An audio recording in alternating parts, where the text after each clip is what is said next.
Nous sommes une délégation qui, à l'appel de Roquebrun, avons décidé de rencontrer les groupes parlementaires à l'Assemblée nationale pour le maintien du service de la poste et des postes dans nos communes.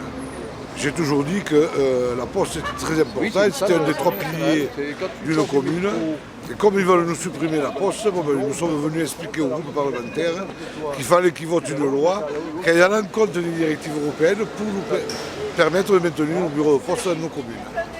Alors moi je suis conseillère municipale en Seine-Saint-Denis à la Courneuve et je suis conseillère déléguée à la défense des services publics. Donc je viens sur ce mandat-là, évidemment, le mandat de la population. À la Courneuve, la poste c'est quelque chose qui est très important. Il y a 3 bureaux de poste, alors évidemment on n'est pas comme dans les petites villes, mais ce qui est sûr c'est que à la Courneuve il y a des gens qui vont au bureau de poste pour prendre 2-3 euros au guichet et c'est certainement pas dans une banque privée qu'on pourra faire ça.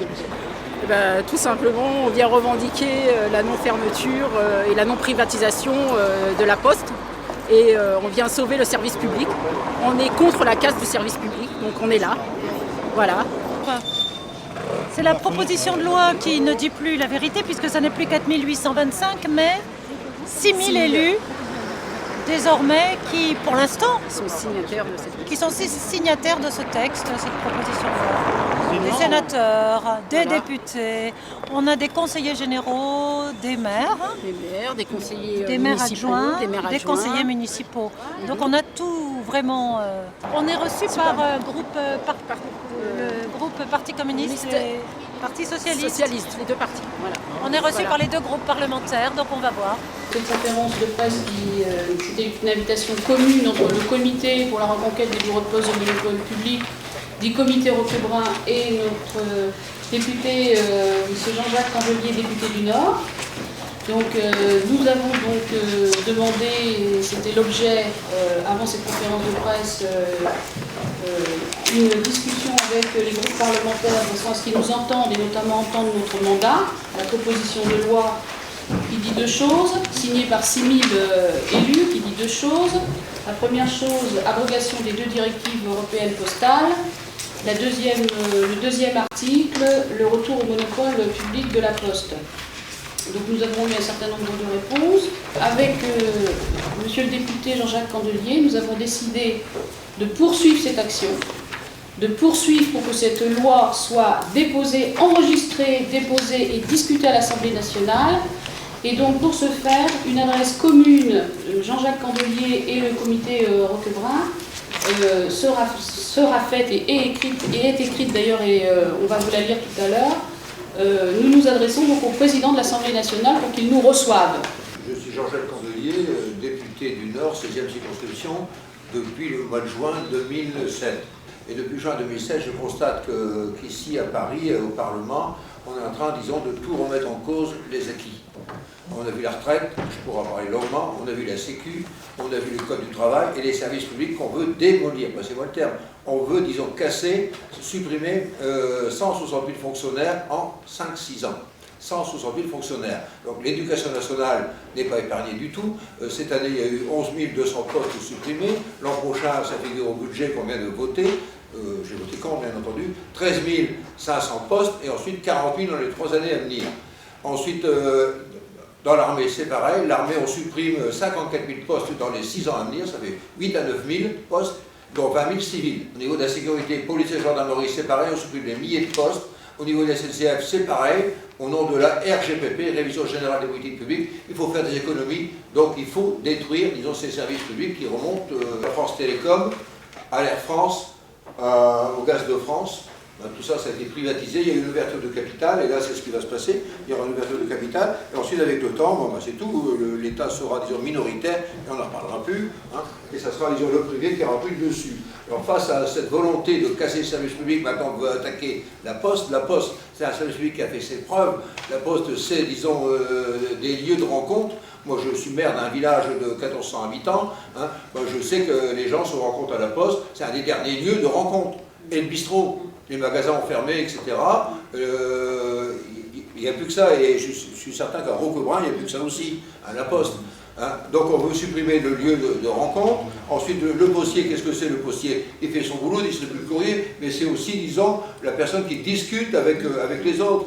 qui discute avec les personnes âgées, qui devient le complice de certaines personnes âgées, qui rend des services aux personnes âgées. Et tout ça, on peut le supprimer au nom de la rentabilité. Alors nous, avec le comité de Tronc-Commun, on dit non, on arrête de casser ces services publics, on arrête, disons, d'aller plus loin concernant la Poste. Et on veut garder notre service public. La Poste a un chiffre d'affaires de 20 milliards de chiffre d'affaires et 943 millions de bénéfices. Bon, c'est pas négatif, etc.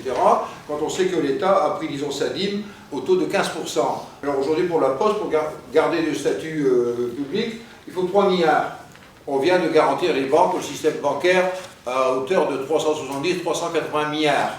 Dans l'hémicycle, M. Fillon me l'a déjà dit, vous savez très bien que c'est une garantie, ça n'ira pas plus loin. Demain, il y a un nouveau crack, et on sera obligé d'avancer 380 milliards. Qu'est-ce qui se passera? On sera obligé de répercuter sur les contribuables, et ça sera l'assommoir. Il y a quelques jours, M. Sarkozy a créé un nouveau fonds pour les industriels, 20 milliards. Donc 380 milliards pour les banques, 20 milliards pour les industriels, et puis il n'y aurait pas 3 milliards pour le service public. Alors je dis que c'est une aberration. Donc il faut se battre, continuons, disons, de lutter pour qu'on garde, disons, notre service public de la Poste. Ensuite, mais lorsque j'ai voulu déposer, disons, la proposition de loi, on m'a dit au niveau des services, on ne peut pas, disons, abroger. Donc aujourd'hui, nous allons continuer le combat pour que les gens nous entendent et puis que les politiques essaient, disons, de regarder ce qui se passe un peu plus autour d'eux. Parce qu'aujourd'hui, on casse tout. Il y a de plus en plus de misère, regardez le chômage qui grimpe, regardez les gens qui vivent avec le RMI. Ce soir, je prends le train à la gare, il y en a qui sont sur leur matelas pour la nuit, etc. La misère est partout, alors qu'il y a des solutions. Parce que de l'argent, du fric, c'est pas le terme, il y en a. Vous voyez, les entreprises du CAC 40, cette année, vont encore leur profit augmenter, malgré le crack et compagnie. On vous répond qu'on ne peut pas abroger les directives européennes, nous allons pousser plus loin le bouchon, mais c'est tout. Dans le congrès des maires de France, où justement un maire est intervenu et sur la base de notre mandat a expliqué en séance plénière que voilà, le problème c'était qu'aujourd'hui tout disparaissait dans les communes, les bureaux de poste, et qu'il y avait une initiative qui était prise par un comité, le comité Roquebrun, qui proposait donc une loi aujourd'hui qui avait été contresignée par 5825 élus, et que cette proposition de loi disait retour au monopole public de la Poste et abrogation des directives postales européennes, et qu'il fallait la signer, et que c'était la seule manière de sauver tous nos bureaux de poste dans toutes nos communes de France. Et ce maire a été applaudi à tout rompre dans la salle. Moi je me félicite, je dirais justement que nous ayons avec Jean-Jacques Candelier cette action commune, que cette proposition de loi soit inscrite et discutée à l'Assemblée nationale, enregistrée, et nous irons jusqu'au bout. Nous devons récupérer tous nos bureaux de poste dans tous nos villages.